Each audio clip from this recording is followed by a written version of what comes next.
I've always been told that any serious introduction to political philosophy has to start with a big piece of Plato, right? So we've made some effort to do that. But now also we have to move on. So we move to Plato's son, his adopted son in a manner of speaking, Aristotle. There's a story about the life of Aristotle. It goes something like this. Aristotle was born. He spent his life thinking, and then he died. There's obviously more to his life than that, but to some degree this captures some of the way in which Aristotle has been perceived over the centuries, that is to say, the ultimate philosopher. Aristotle was born in the year 384, 15 years after the trial of Socrates. He was born in the northern part of Greece in a city called Stagiro, which is part of what is now called Macedonia. It was called that then. And when he was about your age, when he was 17 or thereabouts, maybe slightly younger than many of you, he was sent by his father to do what you are doing. He was sent by his father to go to college. He was sent to Athens to study at the academy, the first university established by Plato. But unlike most of you, Aristotle did not spend 4 years at the Platonic Academy. He remained attached to it for the next 20, until the death of Plato. And after the death of Plato, perhaps because of the choice of successors to the Academy, Aristotle left Athens, first for Asia Minor, and then to return to his home in Macedonia, where he had been summoned by King Philip to establish a school for the children of the Macedonian ruling class. And it was here that Aristotle met and taught Philip's son, right? Who was Philip's of Macedonia's son? Alexander. You all remember the recent movie of a year or two ago about Troy with Colin Farrell, about Alexander. Who played Aristotle in that film? Do you remember? Anthony Hopkins. Excellent. He was a... Was it Anthony Hopkins? I have in my notes here it was Christopher Plummer. I'll have to check. I'll have to Google that when I go home. But maybe you're right. I have a feeling it was Anthony Hopkins. You're right. Whoever, he was an excellent Aristotle, didn't have a large enough part in the film. In any case, Aristotle returned to Athens later on and established a school of his own, a rival to the Platonic Academy that he called the Lyceum. And there is a story that near the end of his life, Aristotle was himself brought up on capital charges, as was Socrates, due to another wave of hostility to philosophy. But rather, unlike Socrates, rather than staying to drink the hemlock, Aristotle left Athens and was reported to have said he did not wish to see the Athenians sin against philosophy for a second time. I'll go back to that story in a minute because I think it's very revealing about Aristotle. But in any way, this story helps to underscore some, I think, important differences between Plato and Aristotle. At one level, you might say there is an important difference in style that you will see almost immediately. Unlike his intellectual godfather, Socrates, who wrote nothing but conversed endlessly, and unlike his own teacher, Plato, who wrote imitations of those endless Socratic conversations, Aristotle wrote disciplined and thematic treatises on virtually every topic, from biology to ethics to metaphysics to literary criticism and politics. One can assume safely that Aristotle would have received tenure in any number of departments at Yale, whereas Socrates could not have applied to have been a teaching assistant. And these differences conceal others. For Plato, it would seem, the study of politics was always bound up with deeply philosophical and speculative questions. Questions of metaphysics, questions of the structure of the cosmos. What is the soul? What is the soul about? Aristotle appears from the beginning to look more like what we would think of as a political scientist. He collected constitutions, 158 of them in all, from throughout the ancient world, and was the first to give some kind of conceptual rigor to the vocabulary of political life. Above all, Aristotle's works, like the Politics and the Nicomachean Ethics, were explicitly intended as works of political instruction, political education. They seem to be designed less to recruit philosophers and potential philosophers than to shape and educate citizens and future statesmen. His works seem less theoretical in the sense of constructing abstract models of political life than advice-giving in the sense of serving as a sort of civic-minded arbiter of public disputes. Unlike Socrates, who famously, in his image in Book 7 of the Republic, compared political life to a cave, and unlike the Apology, where Socrates tells his fellow citizens that their lives, because unexamined, are not worth living, Aristotle takes seriously the dignity of the city and showed the way that philosophy might be useful to citizens and statesmen. Yet for all of this, one might say, there is still a profound enigma surrounding Aristotle's political works. To put it simply, one could simply ask, what were the politics of Aristotle's politics? What were Aristotle's own political beliefs?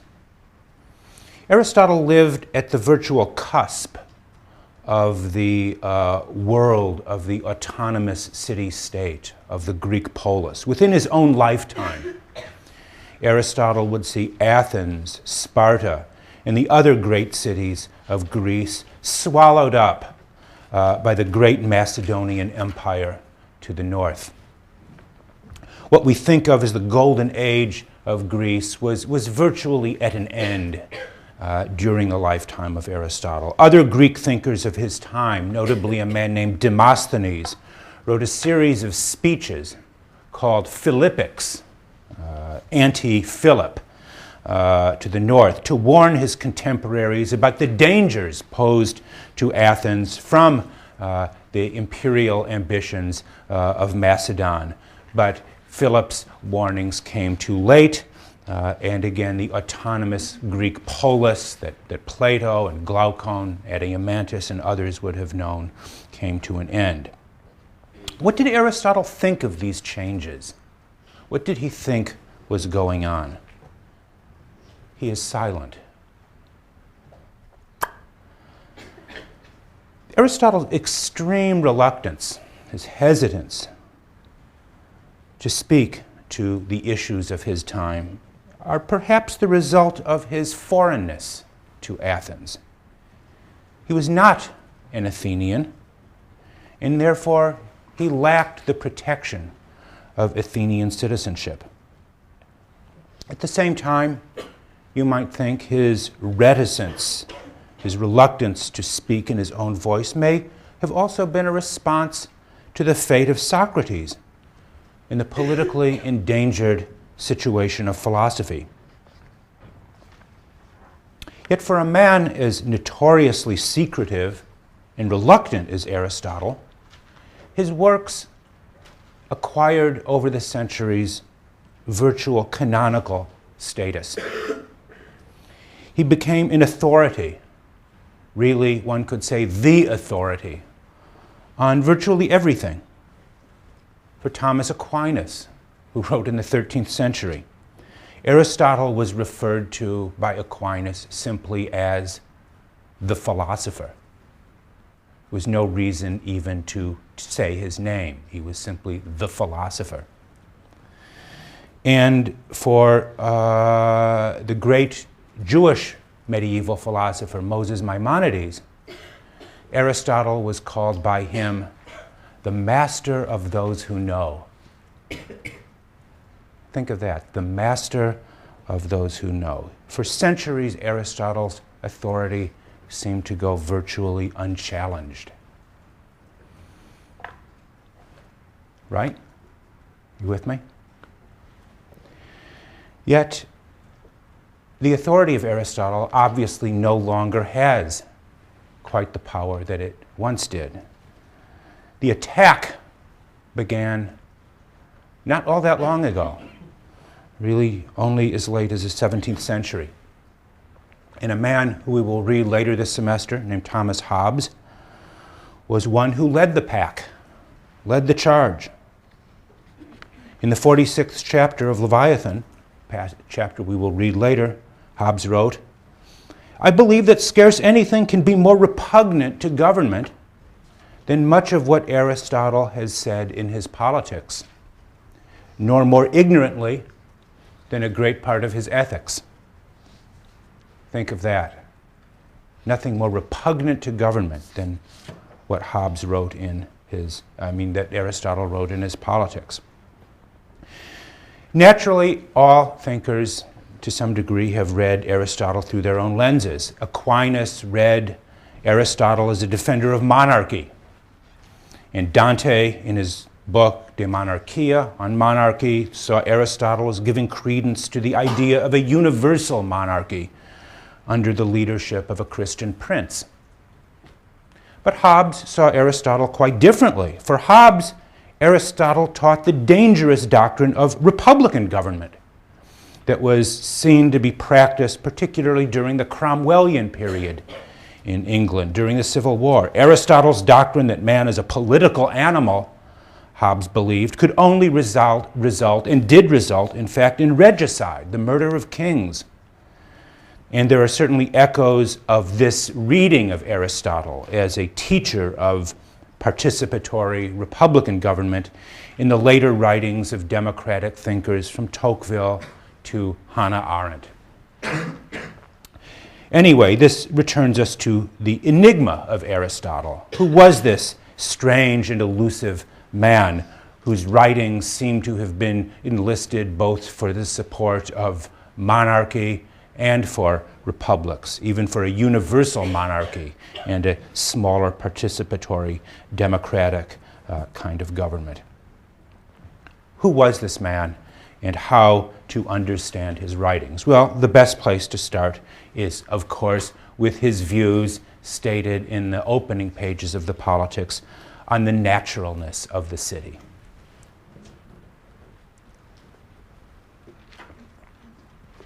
His claim that man is by nature the political animal, right? That's his famous claim. What does that mean? We are the political animal. Aristotle states his reasons succinctly, maybe too succinctly, on the third page of the Politics, where he remarks that every city or every polis exists by nature. And he goes on to infer from this that man is what he calls the zoon politikon, the political animal, the polis animal. And his reasoning here, brief as it is worth following. Let me just quote him. That man, he says, is much more a political animal than any kind of bee or herd animal is clear. Why is it clear? For we assert, he says, nature does nothing in vain, and man alone among the animals has speech. While other species, he notes, may have voice, may have sounds, and be able to distinguish pleasure and pain, Speech, logos is his word for it. Man has logos, reason, or speech, the word can mean either, is more than the ability simply to distinguish pleasure and pain. He goes on, but logos, he writes, serves to reveal the advantageous and the harmful, and hence, he writes, the just and the unjust.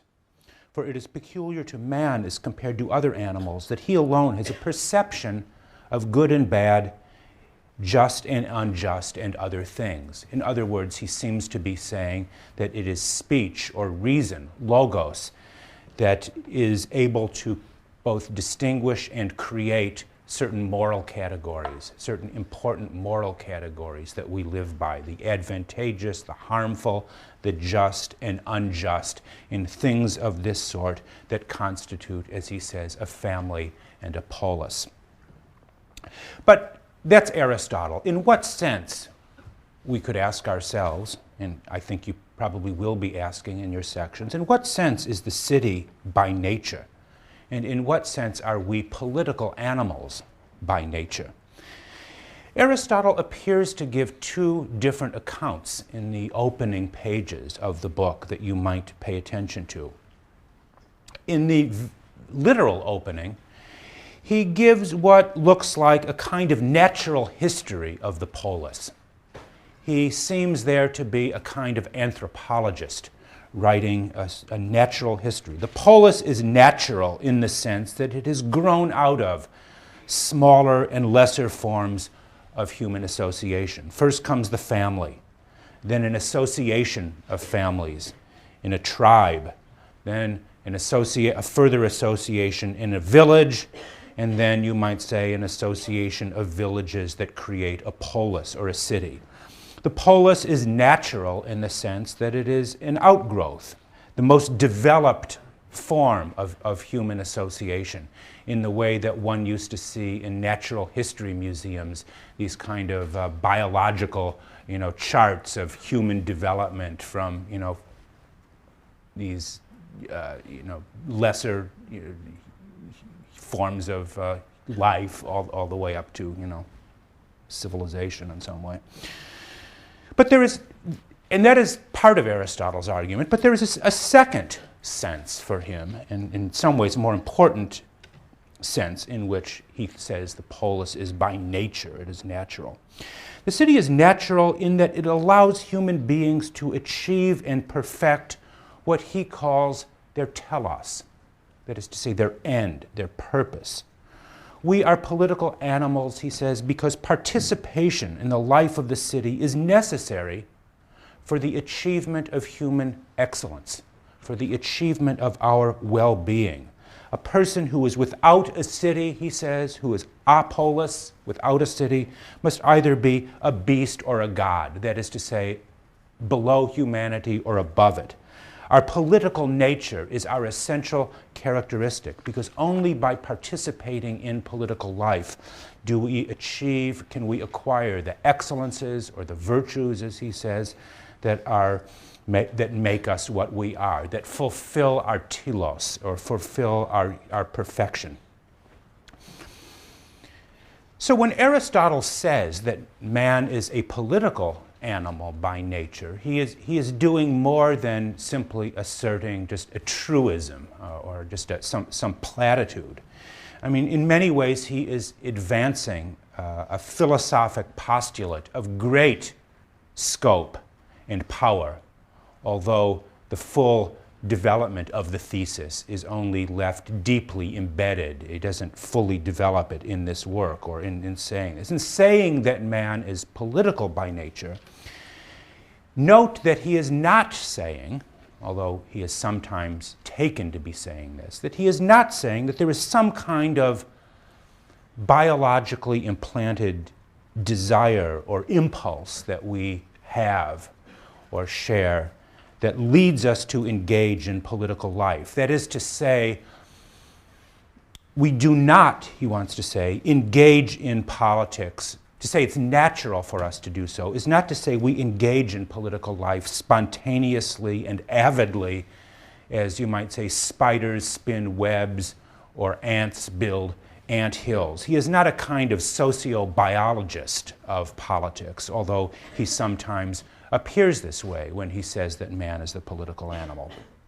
In some ways, to the contrary, he says man is political because, not because we have some biological impulse or instinct that drives us to participate in politics, but he says because we are possessed of the power of speech.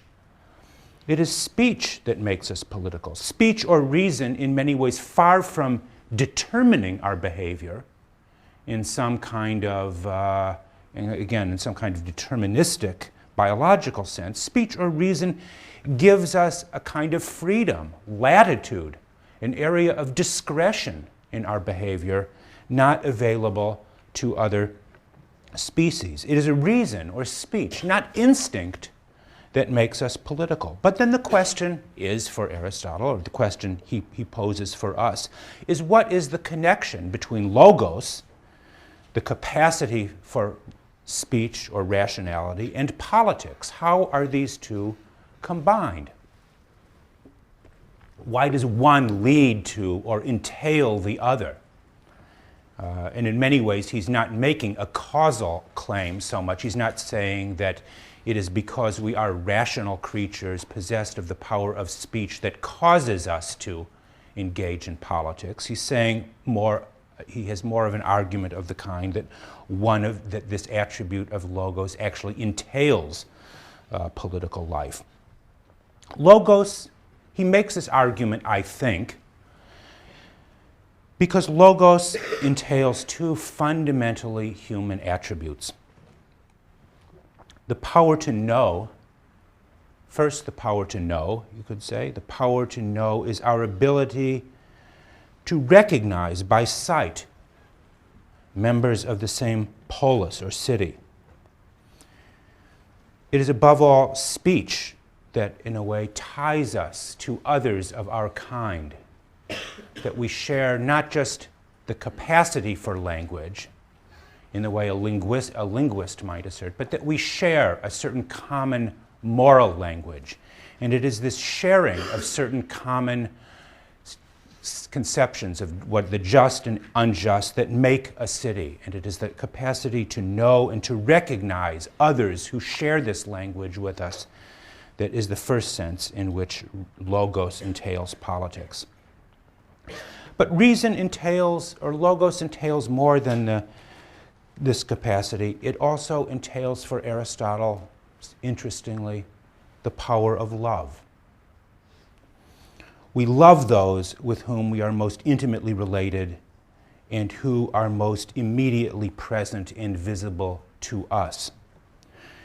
In many ways, Aristotle believes our social and political nature is not the result of calculation, as we will see in Hobbes, Locke, and other social contract theorists, but such things as love, affection, friendship, and sympathy are the grounds of political life and are rooted in our logos.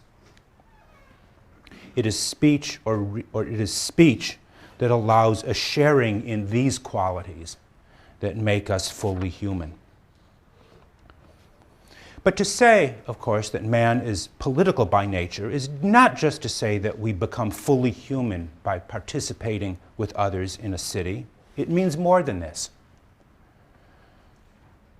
The form of association that leads to our perfection is necessarily something particularistic. The city is always a particular city. It is always this or that particular city. The polis, as Aristotle, as well as Plato, clearly understand, is a small society, what could be called today a closed society. A society that leads to our perfection, that leads us to complete and perfect our telos, must be held together by bonds of trust, right? Of friendship, of camaraderie. A society based simply on the mutual calculation of interests could not be a real political society for Aristotle. We cannot trust all people, Aristotle seems to say. Trust can only be extended to a fairly small circle of friends and fellow citizens. Only a small city, small enough to be governed by relations of trust, can be political in Aristotle's sense of the term. The alternative to the city, the empire, can only be ruled despotically. There can be no relations of trust in a large imperial despotism. So it follows, in one sense, that when Aristotle says that man is by nature a political animal and that the city is by nature, the city can never be a universal state. It can never be something that incorporates all of humankind. It can never be a kind of cosmopolis, a world state, or even a league of states or nations. The universal state will never allow for, or does not allow for, the kind of self-perfection that a small, self-governing polis will have. The city, as Aristotle understands, will always exist in a world with other cities or other states based on different principles that might be hostile to one's own. That is to say, not even the best city on Aristotle's account can afford to be without a foreign policy. A good citizen of a democracy will not be the good citizen of another kind of regime. Partisanship and loyalty to one's own way of life are required by a healthy city.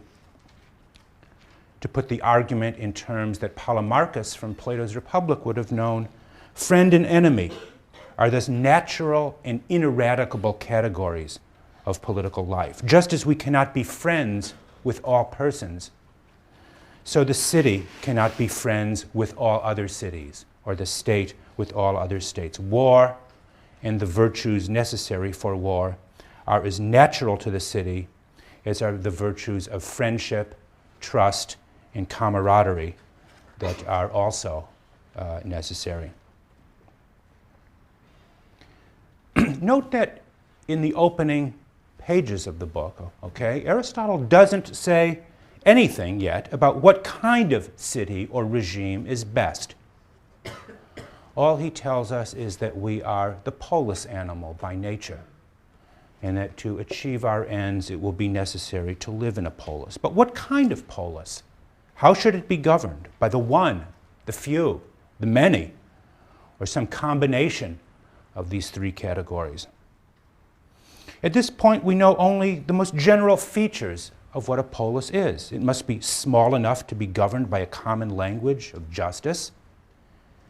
It is not enough merely to speak the same words, but in a sense, citizens must have certain common experiences, certain common memory and experience that shape a city and a people. The large, polyglot, multi-ethnic communities of today would not be, on Aristotle's account, allow for sufficient mutual trust and friendship to count as a healthy political community.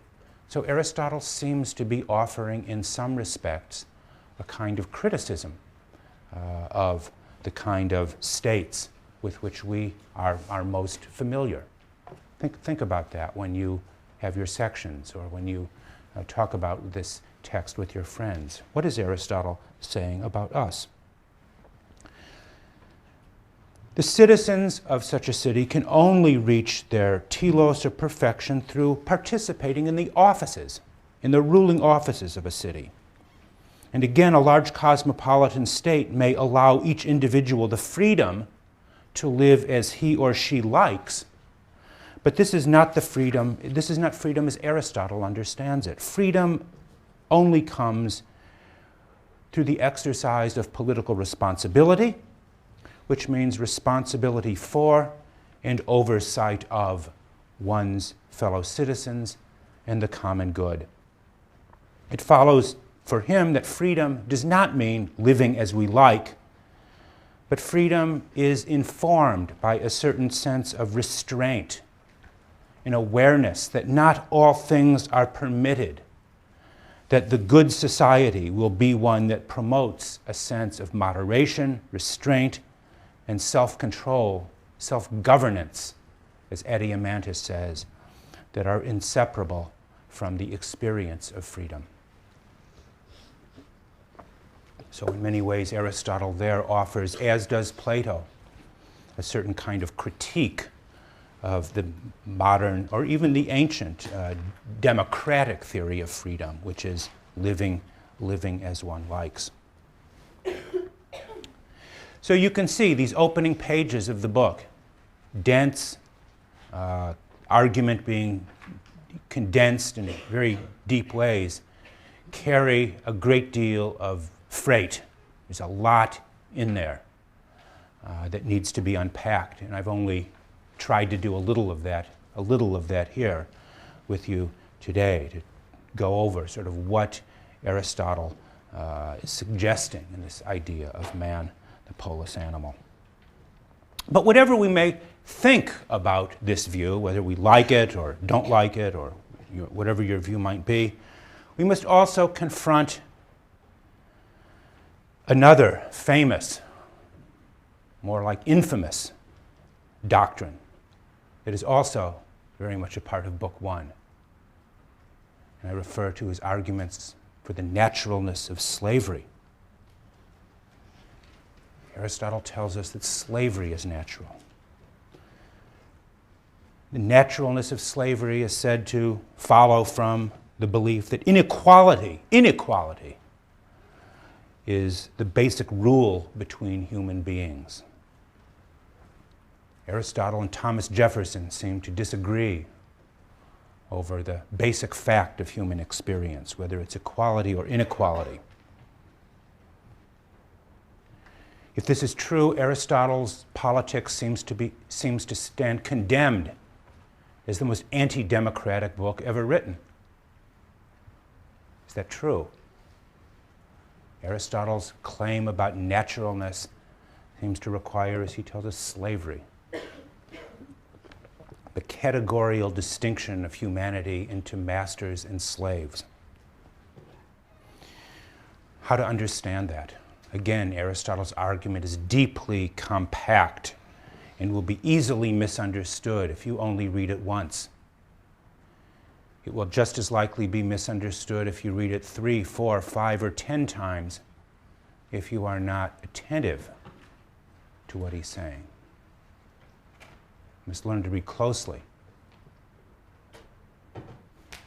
What was Aristotle saying? In the first place, it's important that we avoid, I think, two equally unhelpful ways of responding to this. The first, which one finds among many modern-day commentators, many kind of neo-Aristotelians, we might call them, is to simply avert our eyes from the harsh, unappealing aspects of Aristotle's thought and proceed as if he never actually said or meant such things.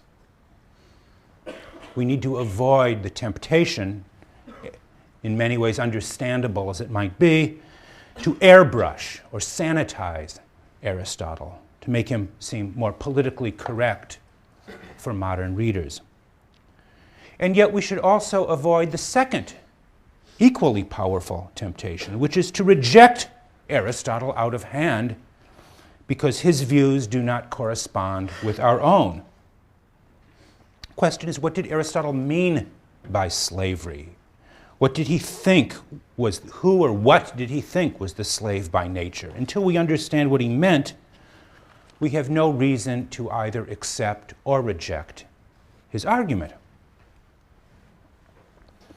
The first point worth noting about this is that Aristotle did not simply assume slavery was natural because it was practiced virtually everywhere in the ancient world.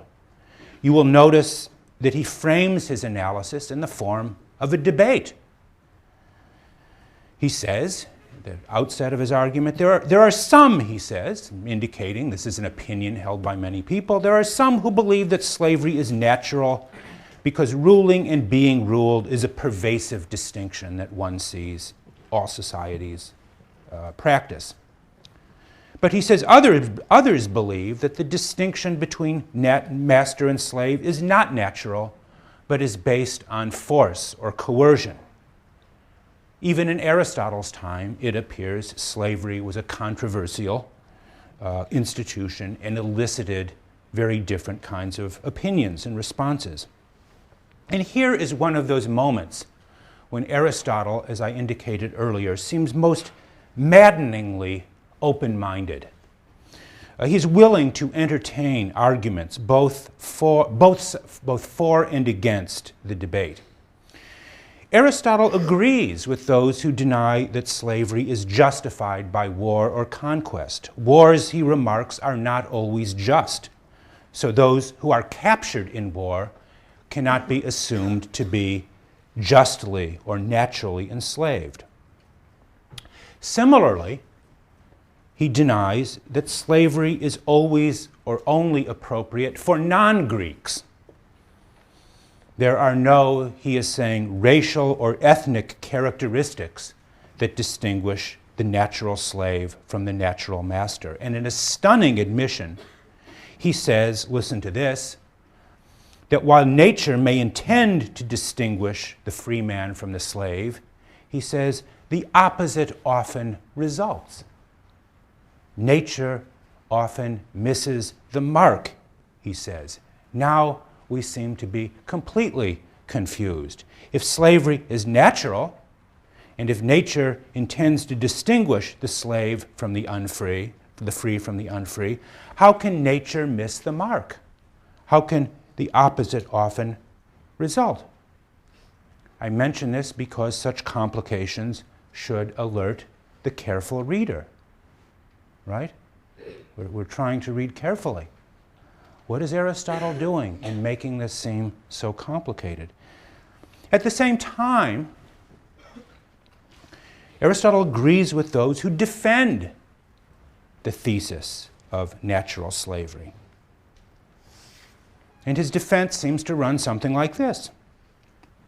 Slavery is natural because we cannot rule ourselves without the restraint of the passions.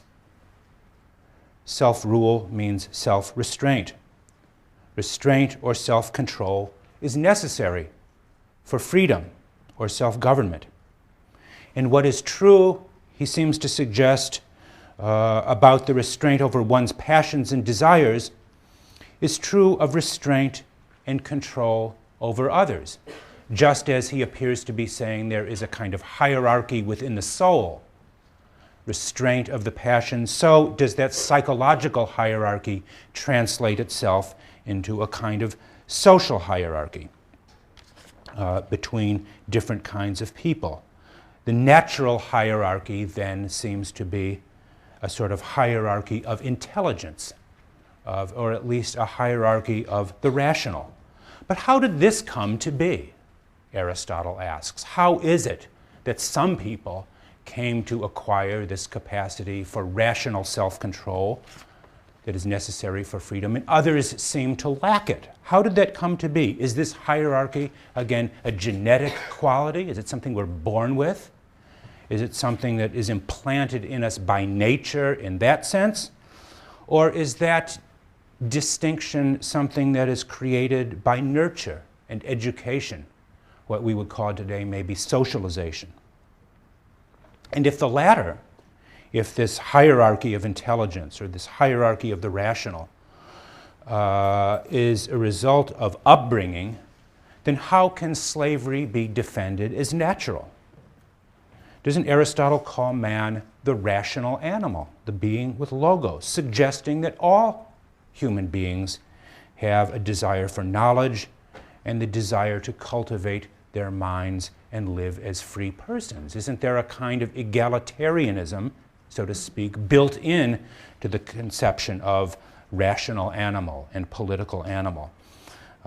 He begins his metaphysics, his great book, The Metaphysics, with the famous opening statement, all men have a desire to know. If we all have a desire to know, doesn't this connote something universal? That all should be free, that all should participate in ruling and being ruled as citizens of a city. Yet at the same time, Aristotle seems to regard education as the preserve of the few. The kind of discipline and self-restraint necessary for an educated mind appears for him to be unequally divided among human beings. It follows, I think, that the regime according to nature, that is to say, the best regime, would be what we might think of as an aristocracy of the educated, an aristocracy of education and training, an aristocratic republic of some sort that governs, where an educated elite governs for the good of all. Aristotle's republic, and I use that term to remind you of Plato as well, but Aristotle's republic is devoted to cultivating a high level of citizen virtue, where this means those qualities of mind and heart necessary for self-government. These qualities, he believes, are the preserve of the few, of a minority, capable of sharing in the administration of justice and in the offices of a city. Seems to be a very elite teaching. Would you agree? Unappealing to us, perhaps, for that reason. Very contrary to our intuitions and the way we have been brought up. Yes? Yeah, you agree with me. But before we dismiss Aristotle's account as insufferably inegalitarian and elitist, we have to ask a difficult question, not just of Aristotle, but more importantly of ourselves. What else is Yale but an elite institution intended to educate morally and intellectually potential members of a leadership class? Think about that. Can anyone get into Yale? Do we have an open admissions policy for all who want to come here? Hardly. Does it not require those qualities of self-control, discipline, and restraint necessary to achieve success here? I will leave aside for the moment what happens on Friday and Saturday nights. Is it any coincidence that graduates from this university and a handful of others not unlike it find themselves in high positions of government, of business, of law, and the academy? Is it unfair or unreasonable to describe this class, as Aristotle might, as a natural aristocracy?